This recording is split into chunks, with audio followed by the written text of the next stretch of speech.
The first time it happened, Sarah thought she was dreaming.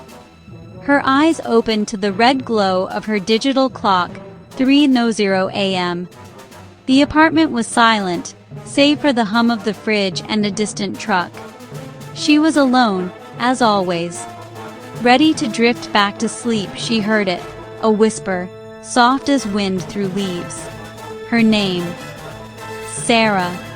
She sat up, heart pounding, straining to listen. Silence answered her.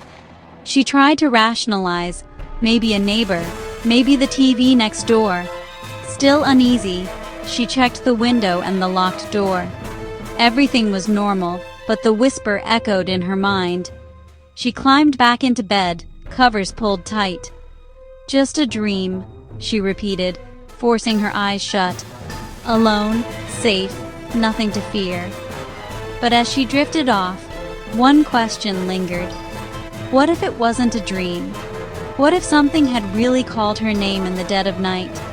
The darkness pressed in, heavy and watchful. She tried to ignore the chill crawling up her spine.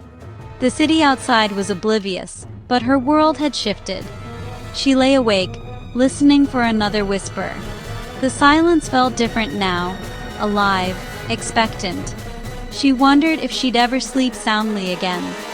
The night stretched on, thick with unanswered questions.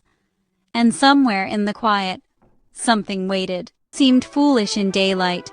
Coffee brewed, radio on. Sarah tried to shake off the memory. She blamed stress, exhaustion, her mind playing tricks. At work, everything felt normal, but quiet moments made her tense. A gust of wind, a creak. She'd hear her name again, just for a second. The fear lingered, a shadow behind her. She told herself she was being silly. Her apartment had always been her sanctuary, but now the silence felt heavy, as if it was hiding something.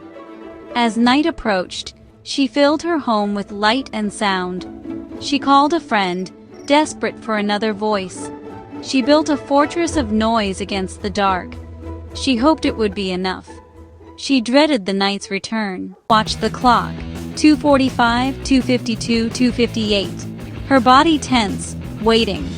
3 o'clock arrived. Silence, deep and unnatural, filled the room. She exhaled, hoping it was over. Then, Sarah. Not a whisper, but a clear voice, close and cold. Her heart pounded. This was real. The voice was in the room with her.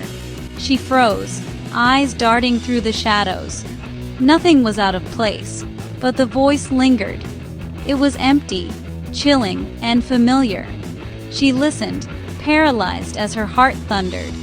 The voice didn't return, but its presence remained, a cold spot in the air. Fear pressed down, suffocating. This was no trick of the mind. It was here, in her apartment. And it was getting closer. She knew, with a terror she couldn't shake, that it would happen again. The night felt endless. She lay awake, waiting for the next encounter. The darkness seemed to pulse with anticipation. She was no longer alone. Something had found her. She checked her phone. No calls, no messages. She questioned her neighbors. No one heard anything. Desperate, she scoured her apartment for hidden speakers, drafts, anything. She found nothing. The walls, the vents, the windows, everything was as it should be. The lack of explanation only deepened her fear. Was the voice in her head? The thought terrified her more than the voice itself. It felt real, external, a sound, not a thought.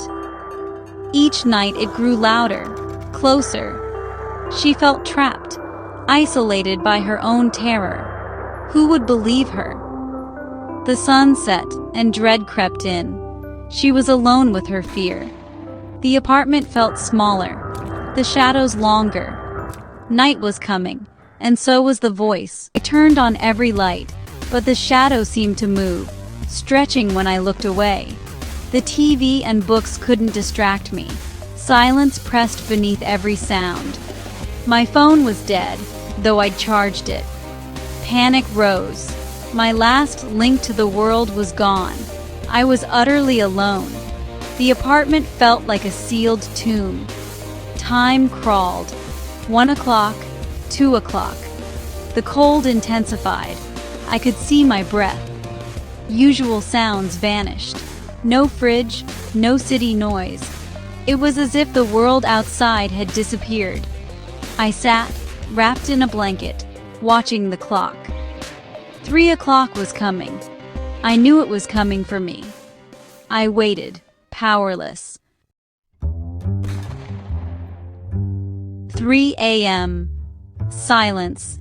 Absolute. I jumped, terror flooding me. The lights flickered, then died, plunging the room into darkness.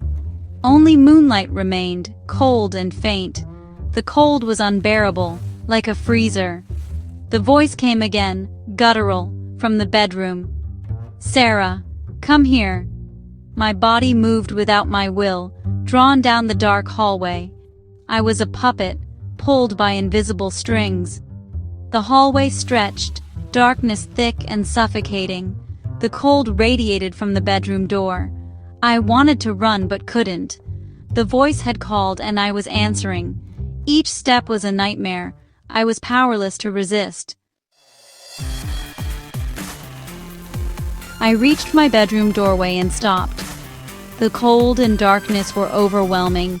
The voice's source was clear now. The closet. The door was ajar, a sliver of blackness.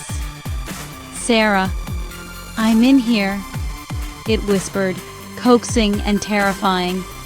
I was dragged forward, unable to resist. The closet door creaked open, revealing a void. A smell of damp earth drifted out. Ancient, wrong. I stood before the closet, paralyzed. Within the darkness, a figure took shape. Tall, thin, featureless, but watching me. I was trapped, staring into the abyss. Mine, but horribly wrong. Pale as bone, eyes hollow, mouth stretched in a predator's smile. It was a twisted mockery, radiating cold. I tried to run, but couldn't move. My double smile widened, teeth too sharp. It studied me with dead eyes. "It's my turn now," it whispered, voice a dry echo. It reached for me, fingers long and cold. I closed my eyes, bracing for its touch. A blast of soul-deep cold, then nothing. The world faded to black. My fear, my room, myself, all gone. Only silence remained. I was gone, filling the apartment with golden light. Everything looked normal. Lights worked, fridge hummed, city sounds drifted in. The bed was made, the closet door closed. No sign of struggle, no hint of terror. It was as if I'd vanished, leaving everything behind. The silence was empty, not watchful. But 2 clues remained. The closet door was bolted from the inside, impossible for anyone who'd left. A silent testament to a desperate failed act. And in the mirror, across from the bed, a reflection lingered.